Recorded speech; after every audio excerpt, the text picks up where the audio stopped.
ஹரஹர மகாதேவா. என்னாடுடைய சிவனே போற்றி, எண்ணற்றவர்க்கும் இறைவா போற்றி. திருச்சிற்றம்பலம். பொழியான திருமேனியும் உமைத்தானம் மிகமேவும் கையாரவரும் யானை கடல் நாயும் மலராமல் அழியாயும் மலர்ந்தோம் அடியான குணமான பழியாகும் மலினாய வினை கூட நினைய. திருச்சிற்றம்பலம். இல்லை புத்தபெருமான் திருவடிகளை சிறமேற்கொண்டு குருமகா சன்னிதானங்கள் பொற்பாதம் படிந்து அடியவர்கள் மக்கள் பொற்பாதம் படிந்து இன்றைய திருப்பள்ளி எழுச்சி நிகழ்ச்சியிலே நமக்கு போன தடவை 6வது பாடலாக பப்பர வீட்டிருந்து உணரும் நின் அடியார், அந்த அடியார்களுடைய தன்மையை நமக்கு எடுத்து காண்பித்தார் மணிவாசகர். ஏற்கனவே இந்த திருப்பள்ளி எழுச்சி அப்படின்றதுதான் பக்குவம் பெற்ற ஆன்மாக்களின் நிலை. நமக்கு ஓரளவுக்கு இவ்வளவு நாள் புரிஞ்சிருக்கும். ஏன்னா கையில உங்ககிட்ட திருவாசகம் புக் இருக்கு, அதுல மேல பாத்தீங்கன்னா திரோதான சுத்தி தான் இருக்கும். அப்ப இந்த திரோதானம் சுத்தி ஆகுறதுன்னா திருவருள் பற்றி கொள்கிறது. இந்த பக்குவம் பெற்ற ஆன்மாக்களுக்கு தானே அது வரும். அந்த திருவருள் பற்றி கொள்ளுதல். இருள் நீங்கிய மாத்திரத்தில் ஒளி. அது இந்த அதிகாலை நேரத்துல, இது பள்ளி எழுச்சினா அதிகாலை நேரம். இப்ப இருள் நீக்கமும் ஒளி வருதலும், இதை அப்படியே ஆன்மாக்களுடைய அறிவு. இங்க வானத்துல எப்படி இருள் நீக்கமும் ஒளி வருது, அந்த கதிரவன் வந்த மாத்திரத்திலே அந்த ஒளிக்கற்றைகள், அந்த ஒளிக்கற்றைகள் நம்ம திருவருளுக்கு. அப்ப இதுகாரும் இருண்டு கிடந்த ஆகாயம் இப்பொழுது இந்த ஒளியின் வரவினால் இருள் நீக்கம். அதுதான் திரோதான சுத்தி.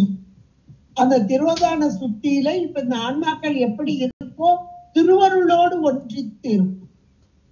திருவருள் அதை பற்றி கொள்ளும். இதுகாரம் திரோதான சக்தி இந்த ஆன்மாவோடு கூடியிருந்து உலக போகத்தை எல்லாம் தந்தது. உலக போகம் வேண்டாம் என்று அந்த ஆன்மா ஒரு பக்குவ நிலை, அந்த பக்குவ நிலை வருதுனாலே உலகத்தை வெறுத்தல், அதாவது உலக இன்பம் தேவையில்லை, இதெல்லாம் நிலையில்லாதது. அப்படியே உணர்ந்த ஆன்மாக்கள், அந்த உணர்ந்த ஆன்மாக்களுக்கு யார் வருவார் என்றால் குரு. அந்த குருவுடைய வரவை 7வது பாடல்ல அருமையாக நமக்கு இப்போ சொல்றாரு. ஏன்னா 6வது பாடல்ல பப்பர விட்டிருந்து அப்படின்னு பார்த்தோம். பரபரப்பு அடங்கிய அந்த தன்மை. பரபரப்பு என்ற மாத்திரத்திலே நமக்கு சாதாரண அது போனது நல்லாவே பார்த்துட்டோம். பரபரப்புன்னு வந்த உலகத்துல காலையில எந்திரிச்சல இருந்து இங்க செய்வோமா அது செய்வோமா இப்படி போவோம். அந்த மனதோடு கூடிய இந்த அந்த கரணங்கள் இதோடு கூடிய இந்த உலக காரியம், இதுல எல்லாம் இது எல்லாம் விட்டு நீங்குதல், வேற ஒண்ணும் இல்லை. இதை விட்டு நீங்குதல். நீங்கிய மாத்திரத்திலே அது நம்ம கையில இல்லை. முதல்ல இந்த பக்குவ நிலை என்பது இறைவனுடைய திருவருள் அது கூடி வரும்போதுதான் இதெல்லாம் நீக்கும். எல்லாம் ஒரே நேரம் சக்தி நிபாதம் என்ற மாத்திரத்திலே அருள் வீழ்ச்சி. அருள் வீழ்ச்சி அது கூட வீழ்ச்சியாக வேகமா அப்படி பதிவும் போது அப்படியே இருள் நீக்கம். அந்த இருள் நீக்கம் பெற்ற ஆன்மாக்கள், அப்ப அந்த இருள் நீக்கத்திற்கு காரணமாக இருப்பது எது? ஆச்சாரியன், குரு. இந்த குருதான், இறைவன் தான் குருவாக வருகிறார். சிவமே அங்கே குருவாக வருதல் அப்படின்றதுலாம் நமக்கு சொல்லப்பட்டு இருக்கிறது.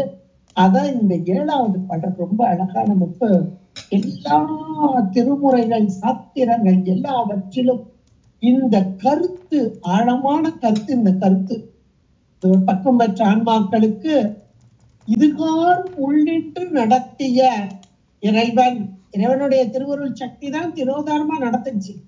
இப்போ உருவம் கொண்டு முன்பாக வந்து நிற்ற அந்த தன்மையை இந்த பாடல் 7வது பாடலை இப்ப சொல்லுவாங்க மணிவாசக பெருந்தகையார். சிற்றம்பலம். அது பழச்சுவை என, அது ஒரு வார்த்தை இருக்காது, அண்டர்லைன் பண்ணிக்கும். அது பழச்சுவை என, அமுது என, அரிதற்கு அரிது என, எளிது என, என்னென்ன வார்த்தைகள் போடுறாங்க. அதுன்ற ஒரு வார்த்தை அப்படியே அண்டர்லைன் பண்ணிக்கோங்க. அந்த அது என்பது இங்க இறைவனுடைய தரக்கூடிய சிவ ஆனந்தம், பேரானந்தம். ஏன்னா இந்த பக்குவம் பெற்ற, ஏன்னா இப்ப பக்குவம் பெற்ற ஆன்மாக்கள் தான் இது கொடுக்கவே. திருப்பள்ளி எழுச்சினாலே பக்குவம் பெற்ற ஆன்மாக்கள் தான். இதையும் கூட 20வது பதிகமாக வச்சிருக்காரு. 51 பதிகத்துல 20வது பதிகமாத்தான் இந்த திருப்பள்ளி எழுச்சியை வச்சிருக்காரு. ஏன்னா பக்குவ நிலை முதல்லயே வந்துடாது. கொஞ்சம் கொஞ்சமா படிப்படியா தான் வரும். அது எத்தனையோ பிறவிகள்ல பல்லூழி காலம் அரணை அச்சிக்கில் சற்றே ஞானம் நல்கும். ஞானம் வந்த மாத்திரத்தில் தான் ஆச்சாரியன். இன்னும் சொல்ல போனா ஆச்சாரியன் வந்ததா ஞானம் வந்ததா ஆச்சாரியன்னா 2 அட் அ டைம். அதான் சத்தினி பாதம் என்று சொல்லக்கூடியது. இந்த ஆச்சாரியனுடைய உபதேசம், தீட்சை, இதையெல்லாம் கிடைத்த இந்த ஆன்மா, கிடைக்கப்பெற்ற ஆன்மா இறைவனை உணர்ந்து அந்த இறைவன் தரக்கூடிய, இந்த இறை அருளினால் நமக்கு கிடைக்கக்கூடிய அந்த சிவானந்தம், இதுதான் போகம், சிவபோகம். இவ்வளவு நாள் நம்ம உலக போகத்தை அனுபவிச்சுட்டு இருக்கோம். இப்ப வரைக்கும் அனுபவிச்சுட்டு இருக்கோம் உலக போகத்தை. நமக்கு சிவபோகம்னா என்னன்னு தெரியாது. இதை போல அது, ஏன்னா இங்க அனுபவிச்சதை வச்சுதான் நாம சொல்ல முடியும். மாம்பழ சீசன் வருது, சிலரு அதிகமா மாம்பழம் சாப்பிடுவாங்க. அதுல வெரைட்டியா வாங்கி சாப்பிடுவாங்க. இது பங்கனப்பள்ளி நல்லா இருக்கும், இது அல்போன்ஸா அதை விட நல்லா இருக்கும், சப்பட்டை கொஞ்சம் ஸ்மாரா இருக்கும், அதை விட கொஞ்சம் ஸ்மாரா இருக்கிறது நீளம், இந்த கிளிமுட்டு அப்படிம்பாங்க. இல்ல பஞ்சவர்ண சிறுசா இருந்தாலும் டேஸ்டா இருக்கும். நல்ல ஒரு பழுத்து நல்லா வந்தது, அது மரத்திலேயே கூட பழுக்க வச்சு எடுத்துட்டா அது ரொம்ப நல்லா. இப்படி எல்லாம் பழத்தை அனுபவிச்சவங்க இந்த வெரைட்டி, அது அந்த பழத்தை சுவையை சொல்லும்போது இந்த பழம் அப்படின்றாங்க. அதை நல்லா அனுபவிச்சவங்களுக்கு இந்த பழத்தின் ருசி, இந்த வெரைட்டியில உள்ள பழம் இது அப்படின்னு தெரியும். மாம்பழத்தைய கண்ணால பார்க்காதவனுக்கு அது எப்படி இருக்குன்னா, எப்படி ஏதோ ஒரு பழம்ன்றாங்க, இது ஒரு பழம் அவ்வளவுதான் அப்படின்னு சொல்றோம் இல்லையா. இப்ப அந்த பழத்தை நம்ம கண்ணாலே பார்க்கல, இப்பதான் ஏதோ கொடுத்துருக்காங்க, இது என்னன்னு தெரியல, கொடுத்தாங்க, சாப்பிட்டா நல்லா இருக்கும்னாங்க, சாப்பிட்டேன் அப்படின்னு நம்ம சொல்லுவோம். அந்த பழமே தெரியாது. ஆனா அதனுடைய ருசியை ஏற்கனவே தெரிந்தவர்கள் இது அப்படின்றாங்க இல்லையா. அது போல இப்ப இந்த பாட்டுல கொண்டு வர பாருங்க, அது அப்படின்னு ஒரு வார்த்தையை கொண்டு வர, அந்த பேரானந்தம், சிவானந்தம், அந்த சிவானந்தத்தை அனுபவிப்பதுதான் உயிர்களாகிய உயிர்கள் எல்லா உயிர்களும், இந்த உயிர் அந்த உயிர்ல எல்லா உயிர்களும் அதனுடைய குறிக்கோள் அதுதான், முக்தி பேரு. இதை அப்படியே அழகா சொல்றார். அது அந்த சுவை, அந்த சுவையை கண்டார்கள் இருக்கிறார்களா? கண்டார்கள் வெண்டிலர், வெண்டார்கள் கண்டிலர்மா.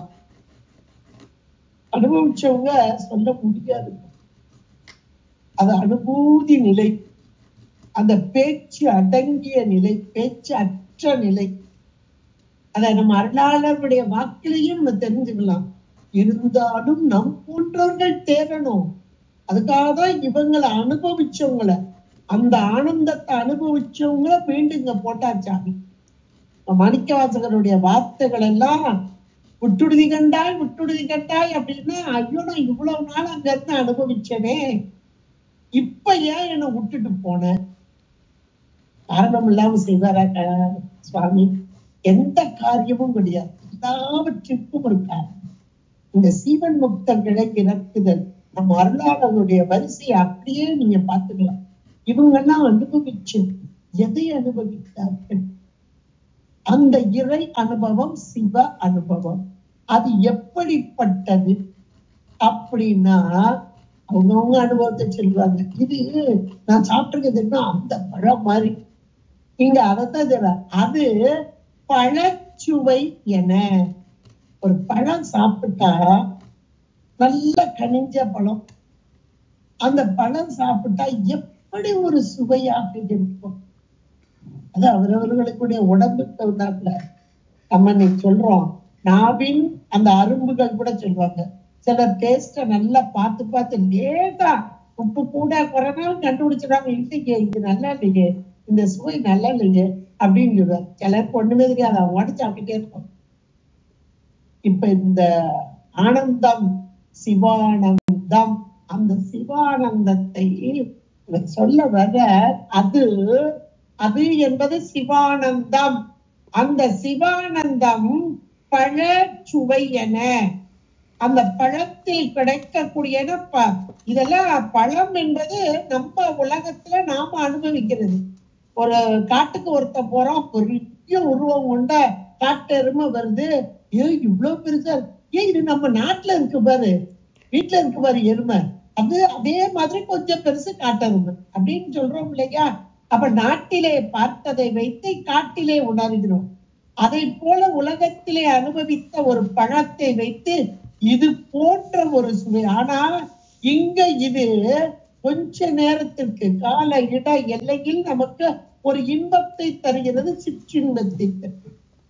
அது வருவதோ பேரின்பம். இந்த இடத்துல அதத்தான் பழ சுவை. திருமல தேவனாயனார் ரொம்ப அழகா சொல்றாரு. ஒன்று கண்டேஞ்சோ உலகுக்கு ஒரு கடி, நன்று கண்டாலது நமச்சிவாய கனி, மென்று கண்டாலது மெத்தென்று இருக்கும், சென்று கண்டாலது தித்திக்கும் தானே. மென்று அப்படி நமச்சிவாய கனி அது எப்படி இருக்கும்? மென்று கண்டால் மெத்தனை இருக்கும், தின்று கண்டால் தித்திக்கும் கனி.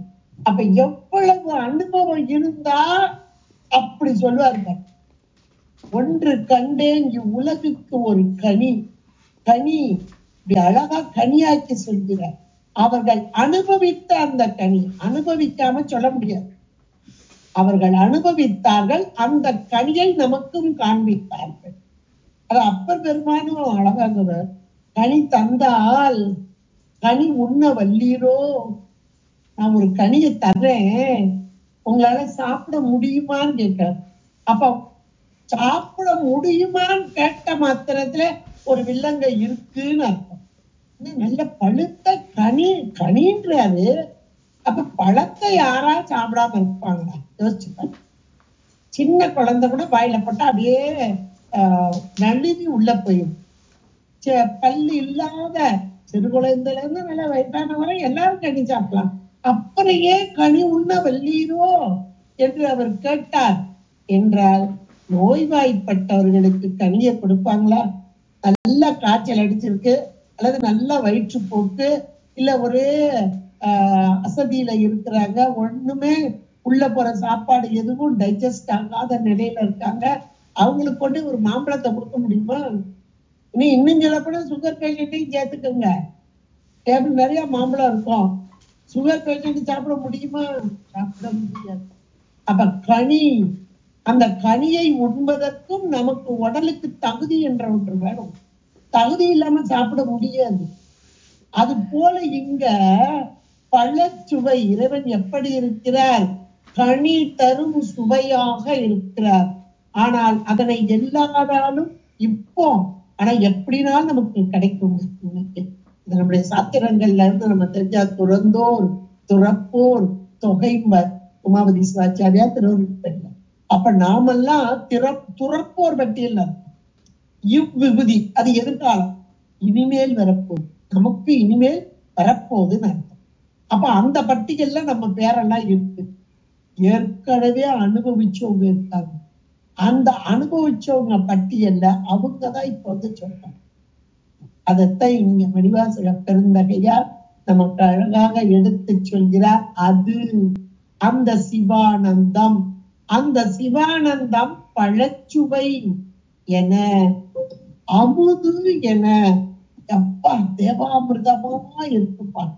அமுதத்தை நாம ஒன்றுக்கமா? நம்ம பழத்தை உண்டிருப்போம், மனிதர்களாகிய நாம பழத்தை உண்டிருப்போம். அதனால அந்த அது என்பதற்கு பழத்தை கொண்டு வந்தார்.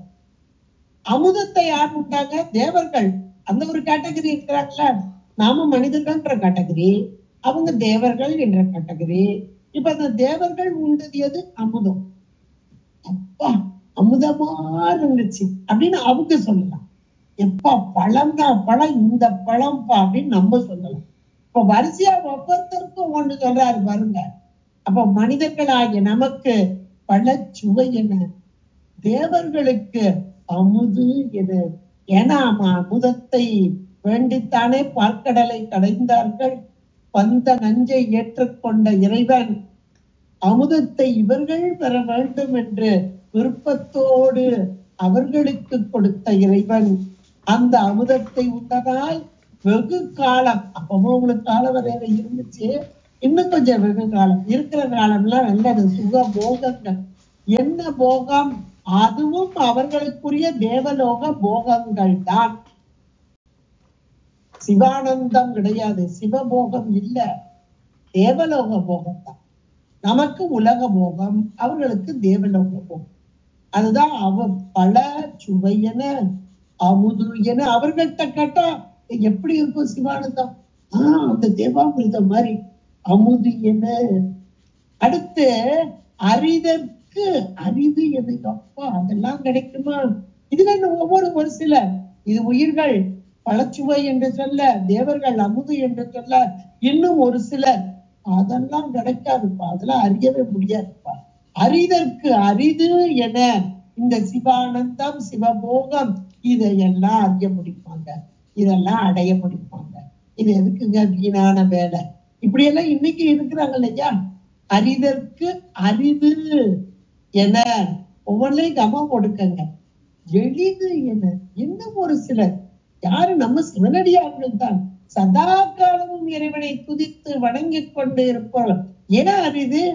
இறைவனை வணங்குங்கள், வழிபாடு செய்யுங்கள், சரியில் நில்லுங்கள், இறைவன் கிரியை தருவார். கிரியையில் நில்லுங்கள், இறைவன் அந்த யோகத்தை தருவார். யோகத்தோடு ஒன்று இருங்கள், ஞானத்தை தருவார். ஞானமே வழிபாட பரம்பொருள் குருவாக வந்து நிற்பார். இது என்ன அவ்வளவு கஷ்டம்? எளிது. இறைவனை அடைவதா கஷ்டம்? அன்பு, அன்பெனும் குடியில் அகப்படும் மலை இவன். அவன் மலைக்கச் செய்பவன் தான், மலை போன்றவன் தான். ஆனால் என்னுடைய அன்பிற்கு கட்டுப்பட்டு இறங்கியவன். அவ்வளவு ஒரு அருமையான நம்ம 63 நாயன்மார்கள்லாம் பாத்தீங்கன்னா அன்பு, இந்த கூடும் அன்பினில் கும்பிடுதலை என்று கொடும் வேண்டாம் என்று இருந்தவர்கள். அன்பு, இந்த அன்புக்கு அவன் எளிவந்த பிரானாக. அந்த ஒவ்வொரு புராணத்தையும் எடுத்து பாருங்க, சாமி எப்படி எளிவந்த பிரானாக வந்து அவர்களுக்கு உதவந்த தன்மையை நம்ம புராணங்கள் வாயிலாக அறிகிறோம்.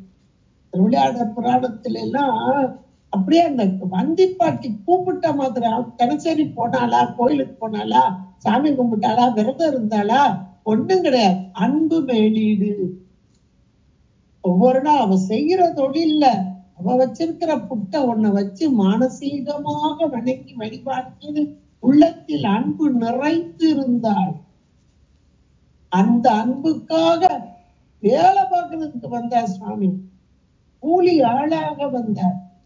என்ன ஒரு அந்த பண்பு பாருங்க. அப்ப எளிதன, அப்ப அவங்கெல்லாம் அரிதற்கு அரிதன, அதெல்லாம் அடைய முடியாதுப்பா அப்படின்னு சொல்ல என்ன கஷ்டம். அன்பு செய்வார். அதற்கான அப்பர் பெருமான் ரொம்ப அழகா சொல்வாரு, உறவு போல் நட்டு உணவு கயிற்றினால் முருக வாங்கி கடைய முன்னிற்குமே. எவ்வளவு எளிதா சொல்லிட்டு போயிட்டாரு. மக்கள் ஏன் இப்படி கஷ்டப்படுறீங்க? இந்த விரதம் இருக்கணும், அந்த விரதம் இருக்கணும், இப்படி இருக்கணும், சரியையா கிரியா, இதெல்லாம் ஒண்ணுமே தெரியாது எனக்கு. இத எப்படி இருக்கிறது? இந்த சாமியை எப்படி அடைகிறது? ஒண்ணுமே வேணும். உறவு என்ற கோல் உங்களுக்கு அப்பாவா தெரியுதா, அப்பான்னு வச்சுக்கோங்க. அம்மாவா தெரியுதா, அம்மான்னு வச்சுக்கோங்க. சகோதரனா தெரியுதா, சகோதரன் வச்சுக்கோங்க. நண்பனா தெரியுதா, நண்பன் வச்சுக்கோங்க. என்னுடைய மணாளனா தெரியுதா, மணாளன் வச்சுக்கோங்க. காதலனா தெரியுதா, காதலன் வச்சுக்கோங்க. இப்படி ஒவ்வொரு வகையான எந்த வகை உங்களுக்கு பிடிக்குதோ அந்த வகையில உறவு என்ற ஒரு கோலை நடுங்க உணர்வு என்ற கயிறினால் முருங்க வாங்கி தடையிட்டார். முன்னாடி வந்து கூப்பிட்டியா கூப்பிட்டியா அப்படின்னு எளிதாக வந்து எளிது என.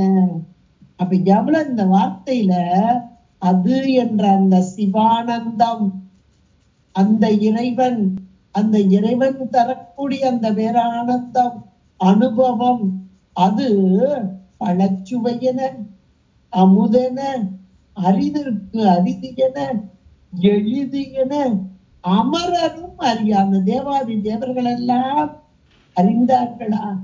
அவங்களுக்கு அமுதம் தான் தெரிஞ்சிச்சு, அமுதம் தானே தெரிஞ்சிச்சு. அதான் அமுது அப்படின்னாங்க. ஏன்னா அவங்க சாப்பிட்டதை வச்சுதானே சொல்ல முடியும். அமரரும் அறியார், தேவாதி தேவர்கள் எல்லாம் அறிய. ஏன்னா அவங்க அந்த போகத்தை வேண்டி போகத்திலே விழுந்து கிடக்கிறார். அதுலயும் கூட ஒவ்வொரு வகையான உலகம் அப்படின்னு நம்ம பார்த்திருக்கோம். பிரம்மாவுக்கு ஒரு சத்தியலோகம், அவருக்கு ஒரு விஷ்ணு லோகம், பரமபதம், இப்படி எல்லாம் பார்த்திருக்கோம். அந்தந்த உலகத்துல இருக்கக்கூடிய போகம், இன்பம், அந்த போகத்தை அனுபவித்துக் கொண்டிருக்கும் அந்த ஆன்மாக்கள், அதுவும் ஆன்மாக்களே. நாம உலகத்துல இருக்க நாம ஆன்மாக்கள், அறிவு கொண்ட ஆன்மாக்கள். அவர்கள் நம்மளை காட்டிலும் மேலான தவத்தை செய்ததால், எப்பா உங்களுக்கு என்ன வேணும், இவ்வளவு கஷ்டப்பட்டு தவம் பண்றீங்களே, என்ன வேணும், எங்களுக்கு அதிகாரம் வேண்டும், இந்த தளத்திலே இருந்து நாங்கள் அதிகார பூர்த்தியாக இருக்கணும், வாங்கிக்கோங்க. தகுதி உங்களுக்கு இருந்துச்சு. தகுதி என்ன தகுதி? தவம் செய்ததால் அந்த தகுதி, அந்த தகுதியை சாமி கொடுத்தார். ஆனா இந்த அருளாளர்கள் யோசிச்சு பாருங்க, எங்கேயாவது எதையாவது கேட்டாங்களா? உங்ககிட்ட அன்பு செய்யறத தவிர எங்களுக்கு ஒண்ணுமே வேண்டாம். சதா காலமும் இறைவனை உள் நிறுத்தி, உயிரின் அறிவிலை நிறுத்தி, அவன் தரும் இன்பத்தை அனுபவித்துக் கொண்டார். உடல் உள்ள போதே சீவன் முக்தர்களாக இருந்து அந்த பேரானந்தத்தை அனுபவித்த இந்த அடியவர் பெருமக்கள் அருளாளர்கள். இப்ப இந்த பாடல் அந்த பக்குவம் பெற்ற சீவன் முக்தர்கள் என்று சொல்லக்கூடிய அந்த நிலையில் இருப்பவர்கள், அதுக்கு உரிய பாடல் இது. இன்னும் சொல்ல போனா இந்த 10ஆம் சூத்திரத்துல நமக்கு சிவஞான போதும் 10ஆம் நூற்பா வீட்டுல இதை முடிச்ச பிறகு அதையும் எடுத்து கையில வச்சு பாருங்க. அவனே தானே ஆகிய அன்னை ஏகனாகி இறை பண்ணி நிற்க. அந்த 2 கூற்றே ஏகனாகி நிற்றாலும் இறை பண்ணி நிற்றல்தான், வேற ஒண்ணும் இல்லை. இறைவனினா இறைவனுக்கு செய்யற பணியெல்லாம் இல்ல, தான் ஒரு பொருள் என்பதையே விட்டு எல்லாம் அவன் செய்ய என்ற நிலையில் இருத்தல், அதான் இறை பணி நிற்றல். அப்படிப்பட்ட நிலையைத்தான் இங்கு எடுத்து சொல்கிறார் மணிவாசக பெருந்த. ஏன்னா இவங்கெல்லாம் அந்த நிலையில இருந்தவங்க, அதனால அப்படியே எடுத்து சொல்லக்கூடியவராக இந்த சிவானந்தம், அந்த இறைவன் தரக்கூடிய பேரானந்த நிலை எப்படி என்று சொல்லி, அரிதன அமரரும் அமுதன அரிதற்கு அரிதன எளிதன அமரரும் அறியார். அடுத்த 2வது வார்த்தையை பாருங்க. முதல் 2மே அந்த சிவானந்தத்தின் தன்மையை எல்லாம் எடுத்து பட்டியல் போட்டு காண்பித்த மணிக்கவாசக பெருந்தகையார். அடுத்து 3வது வரியில சொல்றா பாருங்க, இது முதல்ல அதுன்னாரு, அது ஒரு அகல சுட்டு செய்மை சுட்டுமாங்க, இது அண்மை சுட்டு, இது அப்படியே அண்டர்லைன் பண்ணிக்கோங்க. அது என்பது செய்மை சுட்டு தள்ளி இருக்கிறது. இப்ப சொல்றாரு பாருங்க, இது அப்ப முன்னாடி நிக்கிறது, இது அவன் திருவுரு. அப்ப முன்னாடி முன்னிலையில இருக்கிற ஆச்சான் இவருக்கு முன்னாடி வந்தாச்சு. ஏன்னா பக்குவம் பெற்ற ஆன்மா, இந்த பக்குவம் பெற்ற ஆன்மாக்களுக்கு, சகல வர்க்க ஆன்மாக்களுக்கு அந்த முன்னாடியே வந்துடுவார் சுவாமி. எப்படி வருவாரு? மனுடைய சட்டை தாங்கி வருவார். இது அழகா அந்த பாட்டுல சொல்றாரு பாருங்க, இது முன்னாடி நிற்கக்கூடிய அந்த குரு வடிவு, அந்த குரு வடிவைத்தான் இது. இது அவன் திருவுரு. இந்த வார்த்தையவே அப்படி நல்லா அண்டர்லைன் பண்ணிக்கணும். இவன் அவன். அந்த முதல்ல இது அவன் திரு உரு அம்மா கொடுத்துங்க. இவன் அவன். இந்த இவன் அவன்றது நேரமான ஒரு வார்த்தை. கேட்டா மகா வாக்கியனோட இதை சொல்லலாம். இவன் அவன். அப்ப இவன் இகர சுட்டு முன்னாடி இருக்கிறது. அவன் அங்க இருக்கக்கூடிய இறைவன் பரம்பொருள், சொரூப நிலையில் இருக்கும் பரம்பொருள், கற்பனை கடந்த ஜோதி, கருணையே உருவமாகி.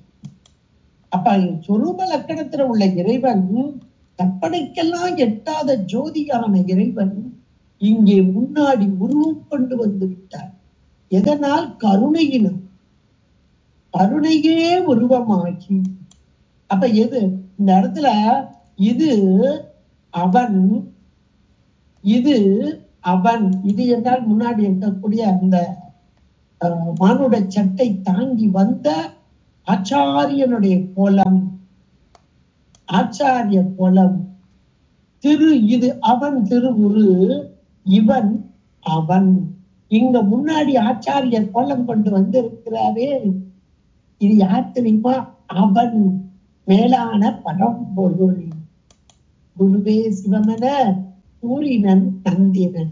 இப்ப குரு வடிவம் தாங்கி வந்திருக்கிறார். அவனே வண்ணானது அவனருளால் அல்லது இவன் அவன் ஆகான் என்றும் தீர்ப்பவன் என்றும் இவனே என்றும் தீர்ப்பவன். அவன் இவன் ஆனது. இது அழகா 96 பாடல அழகா சொல்ற. அவன் இவன் ஆனது அவன் அருளால் அல்லது இவன் அவன் ஆகான் என்று உந்திப்பன என்றும் இவனே. அல்ல அருமையான பாட்டு இது. இவன் என்றால் இந்த இடத்துல இவன் என்றால் இந்த பாட்டுல சொல்றது ஆன்மா. அப்ப அவன் இங்கே திருவுரு கொண்டு வரவில்லை என்றால் இந்த ஆன்மா ஒரு நாளும் பக்குவப்பட முடியாது. அதுக்காக இந்த மானுட சட்டை தாங்கி வந்து ஆச்சானாக அவன் இங்கே வந்து நம்மை ஆட்கொள்ள வந்த தன்மை. எவ்வளவு அருமையான ஒரு வரி பாருங்க. அது நீங்க இதையும் பார்த்துட்டு இதுக்குரிய திரு களிற்றுப்படியார் 92வது பாடல் அந்த அதையும் நீங்க சேர்த்து எடுத்து பார்த்தீங்கன்னா அருமையா புரியும். இந்த வார்த்தை இது அவன் திருவுரு, இவன் அவன் எனவே அப்படின்றது அழகா புரியும். அவன் இவனாய் நின்றது, அவன் இவனாய் நின்றது அவன் அருளால் அல்லது எவன் அவனாய் நிற்கின்றது. ஏழாய் அவனிதனில் தோன்றும் மர புல் ஊழி தொல்லுலகில் அம்மரமாயிடுமோ சொல்லாயிரு அப்படின்னு அழகா நமக்கு அதுலயும் திரு களிற்றுப்படியாரையும் அழகா எடுத்து சொல்கிறார் என்றால், ஒரு வடிவாக வந்து நாம் எல்லோரும் இறைவனை வழிபட வேண்டும் என்பதற்காக இறைவன் மானுட திருமேனி தாங்கி வருவதை இங்கே அழகாக எடுத்து சொல்கிறார். இதைத்தான் மணிவாசக பெருந்தகையார் இது அவன் திருவுரு, இறைவன் எம்பெருமானே திருவுருவம் கொண்டு முன்னிலைகள் என மணிக்க வாசக பெருந்தகையாருக்கு திருப்பெருந்துறையிலே அந்தனாய் ஆண்டு கொண்டு வந்து கடல் காட்டி ஒவ்வொரு பாடலையும் ரொம்ப அழகா நமக்கு எடுத்து சொல்வார். அந்த அந்தன கோலம் கொண்டு வந்து தம்மை ஆட்கொண்ட அந்த முறைமையை, அந்த முறைமையினால் இறைவனை, இந்த இறைவன் அப்படி வந்து நமக்கு வரலன்னா நாம ஒன்றையும் உணர முடியாது, அறிய முடியாது. இன்னும் சொல்ல போனா இந்த மானுட சட்டையும் நமக்கு நீங்க முடியாது. அவன் தரக்கூடிய அந்த ஆனந்தத்தை, ஏன்னா முதல்ல சொன்னது அது என்பது சிவானந்தம். அந்த சிவானந்தத்தை நாம் பெற வேண்டும், அதிலே திளைக்க வேண்டும். அதுதான் இந்த முக்தி. இந்த முக்தி என்ற ஒரு பேரு நாம் பெற வேண்டும். அதற்காக இறைவன் இறங்கி வரவில்லை என்றால் இந்த ஆன்மாக்கள் கிடைக்கிறது. அந்தணன் ஆகி வந்து இங்கே அழகிய சேவடி காட்டி, அந்தணன் ஆகி வந்து இங்கே அழகிய சேவடி காட்டி எம் தமராம் இவன்.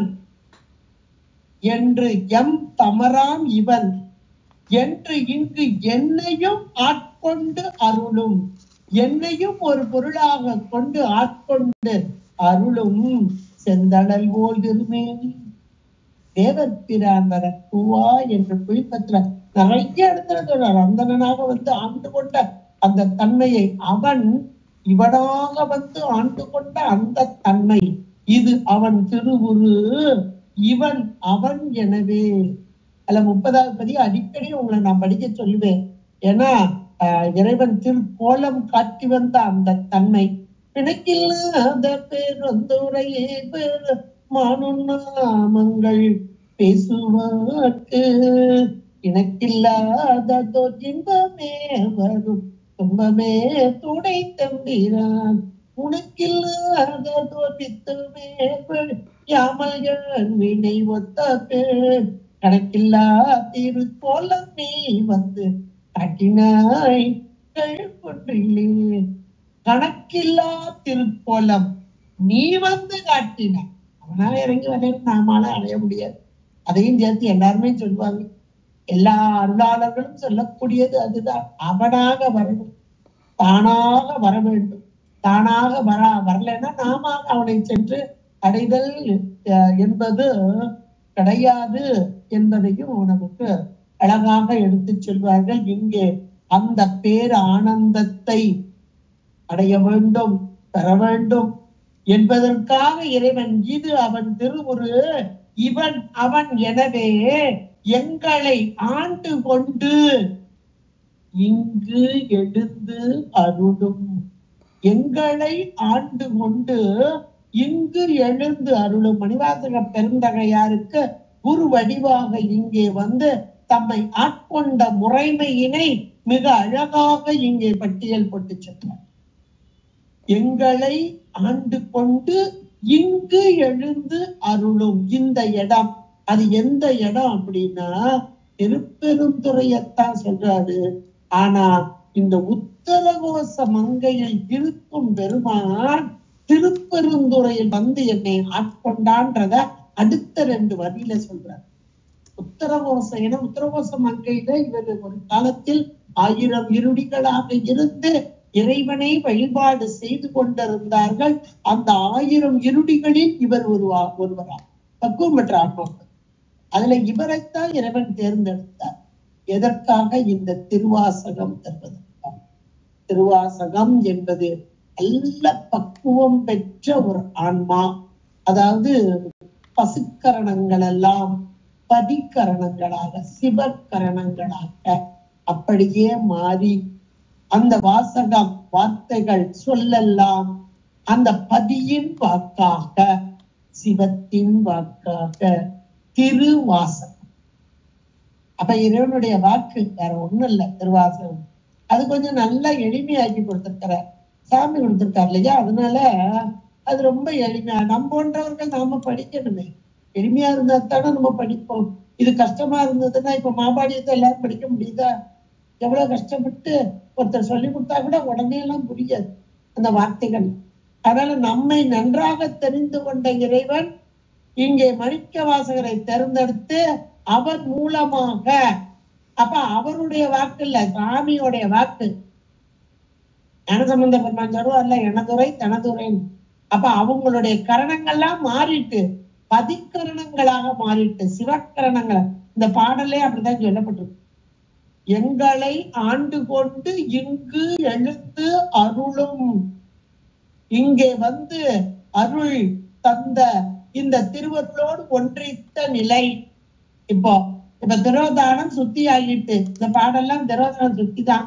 திரோதானம் சுத்தி ஆயிட்டு திருவருளோடு ஒன்றித்து நிற்கும் நிலை. இங்கு எங்களை ஆண்டு கொண்டு இங்கு எழுந்து அருளும். எது அப்படின்னா மதுபலர் பொழில் திரு உத்தரகோச மங்கை. மங்கை உள்ளாய் அப்படிங்கிறார். உத்தரகோச மங்கையில இருக்கக்கூடிய இறைவா எம்பெருமானே. அந்த உத்தரகோச மங்கை என்பது எப்படி இருக்குமா? நல்ல தேன் சொரியக்கூடிய மலர்களை உடைய, ஏராளமான மரங்களும் கொடிகளும் செடிகளும் நிறைந்ததான பொழில்கள், சோலைகள் சூழ்ந்த தேன் இருந்தாலே, தேனோடு கூடிய மலர்கள் இருந்தாலே அங்க என்ன வந்துடும்? வண்டுகள் இருக்காரு சாப்பிடுறதுக்கு வந்துடும் இல்லையா? அப்போ இது எவ்வளவு ஒரு இந்த இடம் எப்படிப்பட்டதுன்றது மூலம் பார்த்துக்கணும். உத்தரகோச மங்கை அப்படின்றதுக்கு ஒரு அடைமொழி கொடுக்கிறார்.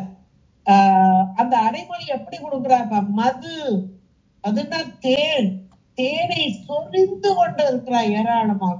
அதுவும் மது வளர், கொஞ்சோண்டு இல்ல, மீண்டும் மீண்டும் மீண்டும் வளர்த்து கொண்டே இருக்கிறது. அப்ப அதை வளர்த்து கொண்டே இருக்குன்னா எவ்வளவு ஒரு சாதாரண ஒரு பூனா ஒரு சொட்டு தேன் இருக்கும். திணை தன்னை உள்ளதோர் புவினில் தேன் உண்ணதே நினைதொரும் காண்டனோ பேசுந்தோறும் எப்போதோ அனைத்தெலும் உள்ளேக ஆனந்தத்தை சோரியோ குடிப்பூடையானுக்கே சென்றுதை போகத்துண்டு. அப்ப இவர் சொன்னது மது வளர். அப்ப மதுன ஒரு துளி தேன் வந்து அந்த பூக்கள்ல தான் இருக்கும். ஆனா அந்த பூக்களை எல்லாம் சூடி இருக்கும் இறைவன் எம்பெருமான், அல்லது அந்த பூக்களின் வடிவாக இருக்கும் இறைவன் எம்பெருமான். மது தேன், அந்த ஆனந்த தேன் தரக்கூடிய இறைவன் எம்பெருமான் இருக்கக்கூடிய உத்தரகோச மங்கை. அப்ப அந்த தேனை உண்பதற்காக ஏற்கனவே வண்டுகள் மொய்த்து கொண்டு இருக்கிறது. எந்த வண்டுகள்? பக்குவம் பெற்றார்கள். ஏற்கனவே பக்குவம் பெற்றா. இப்ப 1000 பேர்ல 999 பேர் அங்க நின்று இருக்கிறார்கள். இந்த ஒருவரை மட்டும்தான் மானுட சட்டை கொடுத்து சாமியை திருவாரூர்ல வளர்ந்து போட்டார். எதுக்கு? நமக்கு திருவாசம் கொடுத்திருக்காங்க. அப்ப இந்த இடத்துல உத்தரகோச மங்கையை சொல்கிறார் பாருங்கள். மது வளர் பொழில் திரு உத்தர. அப்ப இறைவனுடைய சாநித்தியம் பெற்றதாகவும் அந்த இறைவன் தரக்கூடிய ஆனந்தத்தை அனுபவித்துக் கொண்டிருக்கும் வண்டுகளாக பக்குவம் பெற்ற ஆன்மாக்கள் நிறைந்திருக்க கூடியதாகும். அதுதான் மதுவளர் பொழித்து உத்தரகோசம். இங்க சாதாரணமான வெளியே உள்ள தேனை செறியக்கூடிய சோலைகள் அப்படி இல்லை. ஏன்னா இங்க சிவானந்தம் என்ற ஒரு தேன், அந்த தேனை பருகிக் கொண்டிருக்கும் அடியவர் பெருமக்கள் இருக்கக்கூடிய அந்த உத்தரகோச மங்கை, அந்த இடத்துல இருக்கக்கூடிய இறைவன் உள்ளாய், உத்தரகோச மங்கை உள்ளாய் அம்மைக்கு அருமையாக உபதேசம் செய்திருக்கிறார். அம்மைக்கு உபதேசம் செய்திருக்கிறார். அம்மைக்கு மட்டுமா? அடியார்களை ஆண்டு கொண்ட இடம் உத்தரகோச மங்கைக்கு. மங்கை மண் பிறப்பு முன்றே மங்கை தோன்றினாள் அப்படின்லாம் சொல்லுவார். என்றைக்கு வந்ததுன்னே தெரியாது. இன்னும் மரகத நடராஜ பெருமானை பத்தி சொல்லும் போது அம்மை காண இங்கே அறையிலே ஆடி அதன் பின் அரங்கத்திலே ஆடினார். அம்மை காண மங்கை காண அறையிலே ஆடி அதன் பின் அம்பலத்திலே ஆடினார். இதனுடைய பொருள் ஆழமான பொருள். மங்கை அப்படின்னா பெண், பசுக்கள் எல்லாம் கண்டு இன்புறும் வண்ணமாக உயிரின் அறிவிலே நின்றாடும் எம்பெருமான். அதன் பின்பாக அம்பலத்திலே, அந்த பேரம்பலத்திலே, பொன்னம்பலத்திலே எல்லோரும் காண அடினார் என்றும் சொல்வார். அம்மை இங்கே அம்மையாக்கியும் பார்த்தார்கள். அம்மை காண அறையிலே ஆடுதல் என்று மிக வெளியே எடுக்க முடியும். அந்த உள்ளதா இருப்பார். அதுவும் மரகத திருமேனியாக, பசுமை நிறம் கொண்ட திருமேனியாக, அப்படிப்பட்ட உத்தரகோச மங்கை ஏராளமான சிறப்புகளை கொண்டது இந்த உத்தரகோச மங்கை என்று சொல்லக்கூடிய பழம் தரும் அந்த தலம். இந்த தலத்தில் உள்ள இறைவன் எம்பெருமான். ஆனா வந்து ஆட்கொண்டது எந்த இடத்துல தெரியுமா? திருப்பெருந்துறை மன்னா. இங்க உத்தரகோச மங்கை உள்ளாயின்னு சொல்லிட்டு இங்க இருக்கக்கூடிய இறைவா, ஏன்னா இங்கதான் ஏராளமான அடியவர் பெருமக்கள் பக்குவம் பெற்ற ஆன்மாக்கள்லாம் உட்கார்ந்து அனுபவிச்சுட்டு இருக்காங்க. தியானம் அனுபவிச்சுட்டு இருக்காங்க. இங்க இருக்கக்கூடிய எளிதாக கிடைக்கக்கூடிய இறைவன் எளிதாக அன்பினால் பெறக்கூடிய நிலையை எடுத்து சொல்லி இந்த இறைவன் என்னை ஆண்டு கொண்டது எந்த இடம் தெரியுமா? திரு பெரும் துறை மன்னா. அந்த மன்னான்ற ஒரு விழிச்சொல் வந்து பாருங்க, அதே அண்டர்லைன் பண்ணிக்கோங்க. ஏன்னா இவரு ஒவ்வொரு இடத்துலயும் இறைவனை எப்படியெல்லாம் சொல்றாருன்றதுல இருந்து அந்த தன்மை நமக்கு புரிகிறது. மன்னன், மன்னன் என்றால் எப்படி இருப்பான் அப்படின்னா, மன்னனை போய் சாதாரண ஒரு குடிமகன் போய் பார்க்க முடியுமானா பார்க்க முடியாது. அந்த காலத்துல இருந்து இந்த காலம் வரைக்கும் அப்படிதான். சாதாரண உடனே போய் இப்ப எல்லாரும் பார்த்துடலாமா? நேரடியா பார்க்க முடியாது. இங்க திருப்பெருந்துறை பெருந்துறையாக இருக்கக்கூடிய அந்த திருப்பெருந்துறையிலே மன்னனாக வந்து அங்க உத்தரகோசமங்கையில எளிதாக வந்து எமக்கெல்லாம் பேரானந்தத்தை தந்த நீ இங்க மன்னனாக திருப்பெருந்துறையிலே மன்னனாக வந்து இங்கே அந்த இப்படிப்பட்ட தளத்திலே பெருந்துறையான இந்த இடத்திலே மன்னனாக வந்து, ஆனால் எம்மை ஆண்டு கொண்டது எப்படி வந்த ஆணுட சட்டை தாய் அந்தனாக வந்து ஆண்டு கொண்ட அந்த தன்மை. மன்னனான நீ இறங்கி வந்து எமக்காக வந்த தன்மை, இதெல்லாம் சேர்த்து அதுல அழகா போடுற. திருப்பெருந்துறை மன்னா, எது எம்மை பணிகொள்ளுமாறு, எது எம்மை பணிகொள்ளுமாறு. ஆறு என்றால் வழி, எம்மை பணிகொள்ளும் ஆறு அது கேட்போம். நீ சொல்லுப்பா. ஏன்னா ஒரு மன்னன் வந்து கட்டளை தான் இடுவான், கட்டளை தான் இடுவான். அன்பா சொல்றதெல்லாம் இருக்காது. இப்படி செய் டூஸ் அப்படின்னு போட்டு போயிருவோம். கண்டிப்பா செய்யணும். செய்யாம நம்ம தப்பிச்சு ஓடிட முடியாது. மன்னனுடைய கட்டளைக்கு அடிபணிந்தே தீர வேண்டும். இப்ப இந்த மன்னனாக திருப்பெருந்துறை மன்னனாக காண்கிறார்.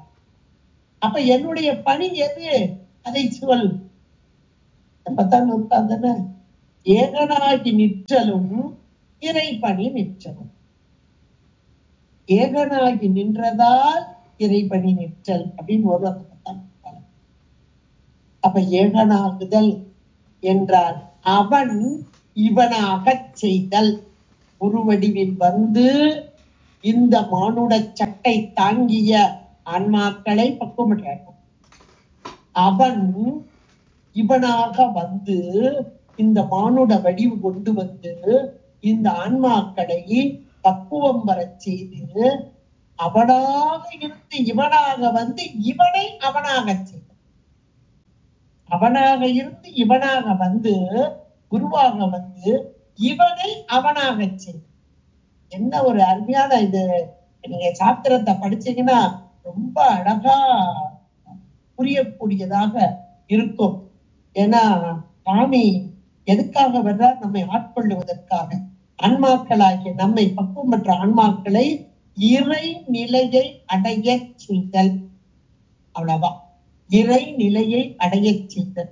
அந்த இறை நிலை என்பது அவனாக செய்தல், தான் தானாக்குதல், தன் நிலைமை, மண்ணுயிர்கள் சார தன் நிலைமை.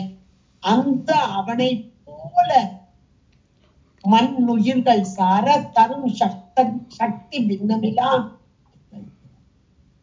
அப்ப அந்த அவனாக சித்தான் தானாக செய்தல். எப்படி வந்து அவனாக நின்ற நிலையிலே கற்பனை கடந்த ஜோதியாக நின்ற நிலை இங்கே கீழே இறங்கி வந்து இவனாக ஆச்சாரிய கோலம் கொண்டு வந்த இந்த இறைவன் இங்க திருப்பெருந்துறையிலே மன்னனாக வந்த இறைவன் எது எம்மை பணிகொள்ளும் ஆறு அது கேட்போம். கை கட்டி அப்படி நிற்கிறாரு. நின்று எங்களுக்குரிய பணி எது, எங்களுக்குரிய வழி எது என்பதாக கேட்டு நிற்கிறார். அந்த நிலையை ஒரு நிமிஷம் அப்படியே யோசிச்சு பாருங்க. நமக்கும் அந்த ஒரு நிலை வர வேண்டும் என்றுதான் இப்படி மாணிக்கவாசகர் இதெல்லாம் போடுறாருன்னா நமக்கும் அந்த நிலை வர வேண்டும். இறைவன் வந்து நம்மை ஆட்கொள்ளுதல் என்பது அந்த பேரின்பத்தை தருவதற்காக அந்த சிவானந்த அனுபவத்தை இப்ப அந்த முதல் வரியோட கொண்டு கூட்டி பார்த்தீங்கன்னா உங்களுக்கு புரியும். அது பழச்சுவை, அது என்பது சிவானந்தம்.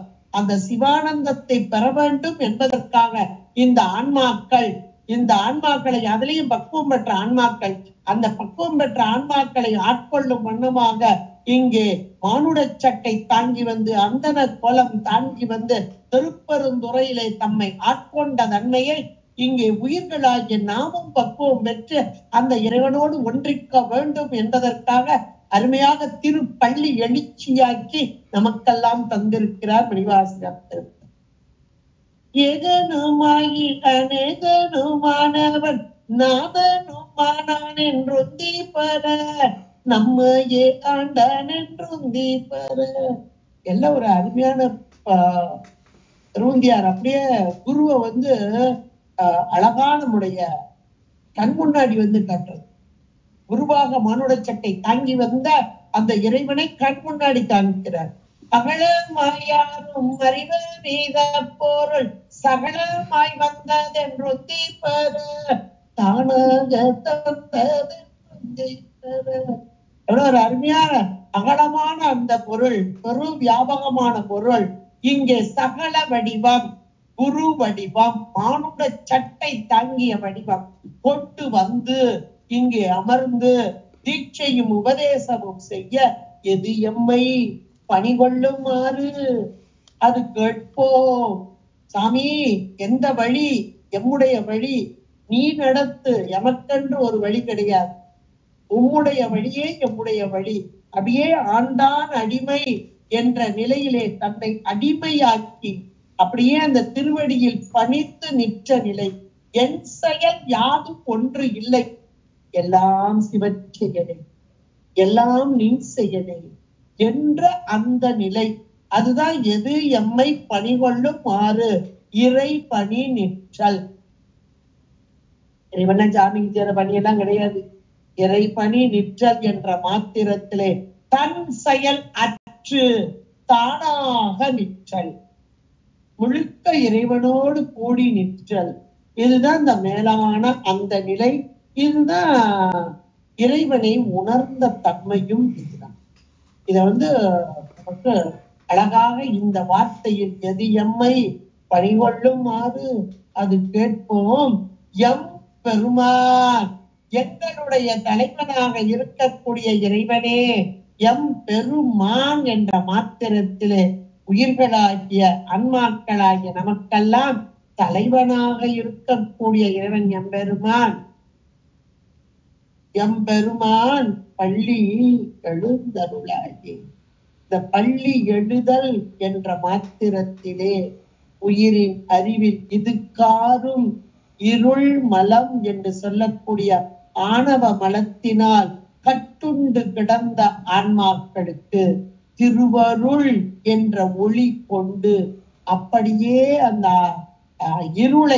இருள் மலத்தை நீக்கி உண்மையை உணரச் செய்து, இதுதான் ரொம்ப ஒண்ணு அருமையான ஒன்று.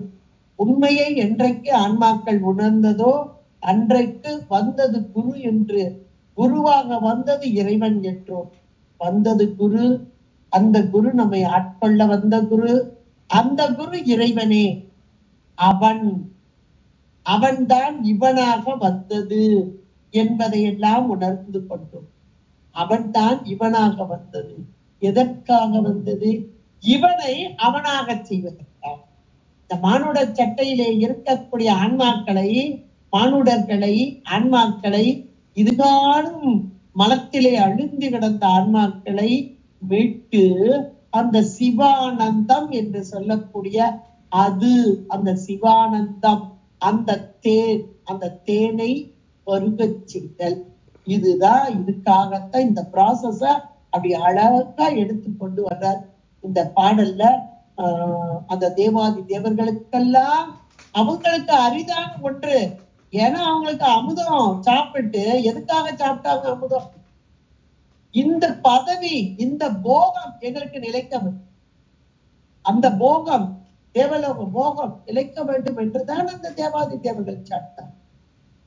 ஆனால் இந்த அடியவர் திருமக்களும் சதா காலமும் இறைவனை வணங்கி வழிபாடு செய்து கொண்டு, சாமி எங்களுக்கு அந்த போகமே வேண்டாம், இந்த முக்தின்னு சொல்லி அது கூட வேண்டாம், உன்னை வணங்கிக் கொண்டே இருக்க வேண்டும், உன் மீது அன்பு கொண்டே இருக்க வேண்டும், இரவாத இன்ப அன்பு வேண்டுகின்றார், பிறவாமை வேண்டும், வேண்டும்னே சொல்ல மாட்டாங்க. ஆனா வேண்டும் இந்த அம்மா சொன்னதுனால உடனே அடுத்த வார்த்தை கேட்பான், மீண்டும் பிறப்பு உண்டே. அப்படி ஏதாவது எனக்கு கொஞ்சம் வினை இருந்து உனக்கு பிறகு இருக்கேமா அப்படின்னு நீ சொன்னா பரவாயில்ல, கொடு. மீண்டும் பிறப்பு உண்டே, உண்மை என்று மறவாமை. இந்த மறவாமை என்ற ஒன்றிலே திளைத்தவர்கள் இடைவிடாத அன்பு, இடையரா பேரன்பு. பெருமானமும் இடையரா பேரன்பு கொண்டு அந்த இடைவிடாத அன்பு மறவாமை, உண்டை என்றும் மறவாமை இன்னும் வேண்டும். நான் மகிழ்ந்து பாடி மகிழ்ச்சியோட பாடணும். எதா ஒன்னத்தான், நீ செய்த இந்த உபகாரம், நீ தரும் இந்த இன்பத்தை, அதை நான் அனுபவிச்சுட்டு இருக்கேன் இல்லையா, அதை நினைச்சு மகிழ்ந்து பாடி அறவா உன் அடியின் திருவடி கிளியே உட்கார்ந்து பாடிக்கிட்டே இருக்கு. இதை போல நம்ம அருளாளர்களுடைய அவங்களுடைய கோரிக்கை என்ன இருக்கு பாருங்க, தேவர்களுடைய கோரிக்கை என்ன இருக்கு, அருளாளர்களுடைய கோரிக்கை என்ன இருக்கு. அப்ப இதுல இருந்தே அவர்கள் சுகபோகத்தை விரும்பினார்கள், அமுதத்தை பெற்றார்கள். ஆனால் இந்த அடியவர் பெருமக்களோ இவருடைய அன்பை வேண்டி நின்றார்கள், அன்பிலே திளைத்து நின்றார்கள். அதைத்தான் இந்த பாடலிலே இப்படிப்பட்ட பக்குவம் பெற்ற ஆன்மாக்களுக்கு, இறைவனையே துதித்து வணங்கக்கூடிய அந்த பக்குவம் பெற்ற ஆன்மாக்களுக்கு இறைவன் அப்படியே சகல வடிவமாக குரு வடிவமாக அவனாக இருந்தவன் இவனாக இங்கே இறங்கி வந்து இவனை அவனாக செய்தல் என்ற நிலையிலே ஆன்மாக்களை பக்குவப்படுத்தி தன்னோடு ஏற்றுக்கொள்ளுதல். அதைத்தான் இந்த பாடல் நமக்கு திருப்பள்ளி எழுச்சியிலே 7வது பாடலாக, அது பழச்சுவையென அமுதன அரிதற்கு அரிதன எளிதன அமரரும் அறியார், இது அவன் திருவுரு, இவன் அவன், எனவே எங்களை ஆண்டு கொண்டு எழுந்து அருளும், இங்கு எழுந்து அருளும், எங்களை ஆண்டு கொண்டு இங்கு எழுந்து அருளும். மதுவளர்பொழில் திரு உத்தரகோச மங்கை உள்ளாய், திருப்பெருந்துறை மன்னா, எது எம்மை பணிகொள்ளுமாறு, ஆறு என்றால் வழி, எது எம்மை பணிகொள்ளுமாறு, எங்களை ஆட்கொண்டாயே, அப்ப நாங்க எப்படி இருக்கணும், எங்களுடைய வழி எப்படியா இருக்கணும் என்று அது கேட்போம். ஏன்னா என்னுடைய கட்டளை மன்னா என்றார். அந்த கட்டளைக்கு அடிபணிந்து இறைவன் அந்த வழியிலே என் செயல் யாவதும் ஒன்றும் இல்லை, எல்லாம் உன் செயல் என்று அடங்கி கிடப்போம். எது எம்மை பணிகொள்ளும் மாறது கேட்போம். எம்பெருமான் பள்ளி எழுந்தருளாயே என்று தம்முடைய உயிருக்கு உயிராக இதுகாரும் இருந்த இறைவன் எம்பெருமான் குருவடிவம் கொண்டு பொருந்த மரத்தின் அடியிலே வந்து இங்கே மானுட சட்டை தாங்கி வந்து தம்மை ஆட்கொண்ட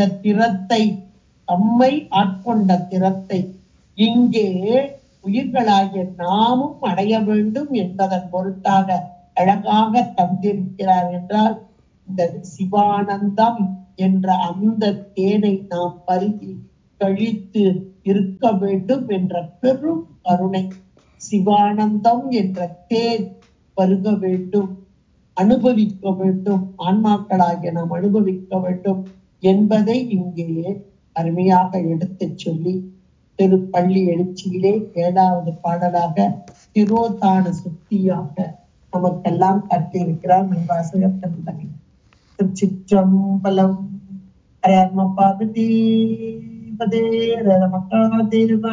தென்னாடுடைய சிவனே போற்றி, எந்நாட்டவர்க்கும் இறைவா போற்றி. திருச்சிற்றம்பலம்.